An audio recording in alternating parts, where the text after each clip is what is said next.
Have you ever felt really, really smart? I'm sure you've solved a Sudoku puzzle or a math problem or calculated the bill at a restaurant really quickly. I have. And it's expected. We're living in an age called the Anthropocene, that is defined by our intellect. Our intellect has allowed us dominion over the planet. The definition of Anthropocene means the era of human history, of geological history, where humans exercise dominion over the planet. Ladies and gentlemen, I am here to talk to you about the end of that era of intellectual superiority of human beings. We will soon inherit a world where we are no longer the smartest. Let me repeat that. We will soon inherit a world where we are no longer the smartest. Superintelligence. How do we think about this? How do we think about what superintelligence means and what it implies for our future? And how do we make sure we survive it? We are no stranger to exponentials. Some of what I'm saying might seem radical to all of you. Who's this guy coming here wearing a shirt talking about superintelligence and artificial intelligence? Is he a tech bro? Well, I think we're no strangers to exponential change. As human beings, we have already experienced them ourselves. We live drastically different lives than our grandparents, let alone our great-grandparents. This is a graph of energy consumption over human history from the 1800s, and we can see the exponential clearly. I could easily show any other graph, like GDP per capita, or numeracy rates, or literacy rates, and it looks the same. We have already undergone these transformations, but we're seeing a new one. This is a graph that is very familiar with my fellow AI researchers. It shows the task length that the newest frontier foundation models can solve. We see some recent ones being able to cross the 10-hour mark and being able to finish tasks that would take human software engineers over 15 hours. So what does this imply? For some people, they're scared. Artificial intelligence, in the form we see it, has helped automate and advanced human society in numerous ways, from drug discovery to weather prediction to theorem proving to software development to planning. We're not ending here, though. We're soon developing machines that can recursively improve themselves. AIs are now a crucial element in training new AIs. I know because last week I was using AIs to train AIs on a small scale. And then, of course, when you talk about something like this, the alignment problem becomes very clear. What is alignment? Alignment is the question of how do we align superintelligence, something smarter than us, with our preferences? How do you make sure that you have intelligence in the world operating embedded into society, and humans still end up empowered instead of disempowered? Well, I'm here to claim, in line with today's topic, that alignment is a memory problem. As a society, as a civilization, we have developed a bank of memories embedded into our history. We've learned the simplest things like don't steal, and we've learned more complicated things about totalitarianism and about how to organize a society. I claim the alignment problem is reduced to the problem of embedding these collective memories into our AI systems. And this is no easy task. As we can see from the research that we ourselves have done, some of the co-authors are even in the audience, looking at a very narrow case of alignment. Hey, will language models simply follow the law? We found that it's not straightforward, even when you make it extremely easy. And again, this is a very narrow form of misalignment. This problem exacerbates when we start thinking about systems that are different than today's. You've all used some kind of AI tool. I'm not here to talk about tools. I'm here to talk about a different species that we're soon going to encounter. And these species are no longer going to be the fixed systems that we are seeing now. We are learning that we are seeing ways how to solve the continual learning problem and how to make machines that learn on the fly and adapt on policy online. learning from experience.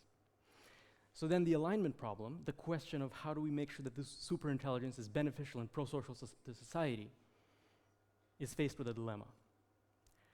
Do we tackle the problem extrinsically or intrinsically? In the picture here, you will see on the left-hand side the extrinsic way of doing this. We see the green zone, that's the safe zone, and we want our superintelligence systems to stay there. So the way we do it is we stand around it and we poke it if it tries to escape. Like when you have a baby or a toddler playing in the playground, and a bunch of adults are sitting around and making sure that the toddler doesn't veer off track or hurt itself or others. You will notice in the graph, however, when on the x-axis, when human intelligence, the threshold of human intelligence is crossed, it becomes harder to apply this external pressure. So we want something that is intrinsically driving the model, driving the system to be aligned. We don't want extrinsic pressures, we want intrinsic wisdom. And we saw this. Our own work last year demonstrated this. The current flagship methods for making sure that we align AI models with human preferences, reduce to giving them a bunch of examples of what humans like and what humans dislike. We have a fancy word for this. We call it reinforcement learning from human preferences. In a work last year, we actually peeked under the hood to see what happens during reinforcement learning from human preferences. And what we found was that reinforcement learning from human preferences actually drastically prioritizes style over substance. There are some things that humans prefer as safe and preferable, and the model sees these things and it mimics the stylistic features while leaving the substantial features uncovered. So the question is, when we have this kind of style over substance preference, but we also want intrinsic alignment, how do we do this? How do we give form to the formless? We don't know. I don't know. I can start with snowflakes. Many people like thinking about snowflakes. I like snowflakes. Snowflakes are fascinating because even little children know that they want to catch them with their tongue and they want to look at them. They're all so unique. Snowflakes are so unique, but that is completely unpredictable from the stuff they're made of. Everyone here knows that snowflakes are made out of water. Water is simply an H2O molecule. It doesn't seem super fascinating, but the snowflake does. Why? There is a level of emergent behavior that we are not able to foresee from the individual primitives that we observe. Looking at the molecule does not tell you the inherent complexity and sophistication of the snowflake. And this is exactly the first lesson we should learn from our collective memory of our civilization, that emergent behaviors are inherently unexpected. You can look at a single AI system and try to extrinsically align it with human preferences, but that is going to be a very short-sighted strategy. Instead, you want to think about an ecosystem of AIs and how do they behave? What does the ecosystem emergently start doing? And this is inherently independent. This unexpected behavior can come in different forms. We will start seeing issues and we will undoubtedly start regulating, and I think we should be regulating.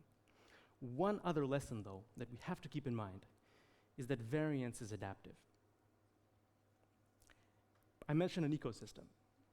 One spoonful of healthy soil on a farm has more microorganisms than there are cells in the human body.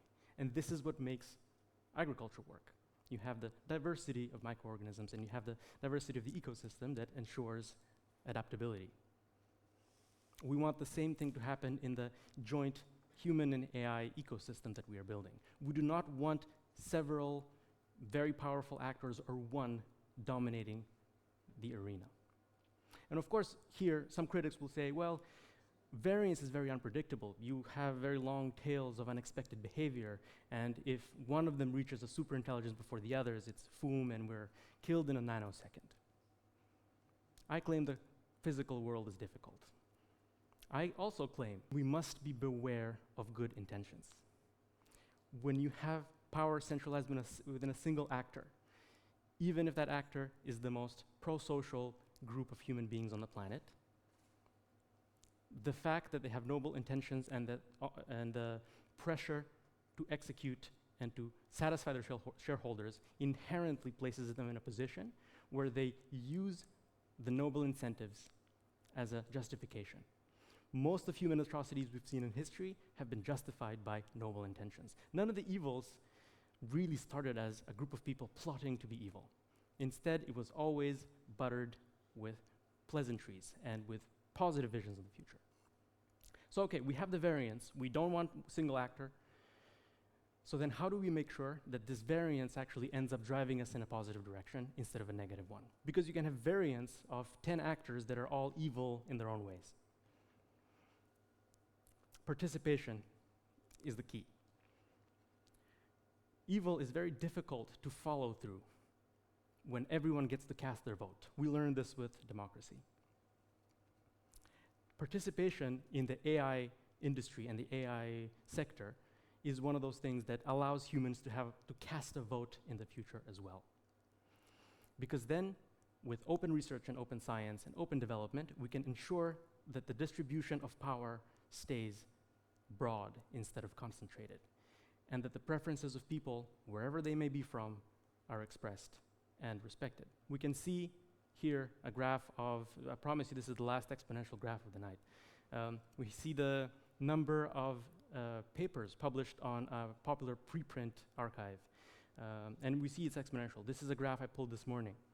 A lot of this is probably low quality work, but I don't want to be blind to the fact that we're moving forward, and the fact that we have open science happening in parallel to closed AI development is a large protector of human interests. We want to understand what is going on inside, and some of my colleagues have done wonderful work on this, and for which I am eternally thankful. We all feel smart. Soon we're not going to be the smartest, but we don't need to be the smartest. We just need to be smart enough to remember the lessons and wise enough to act on them.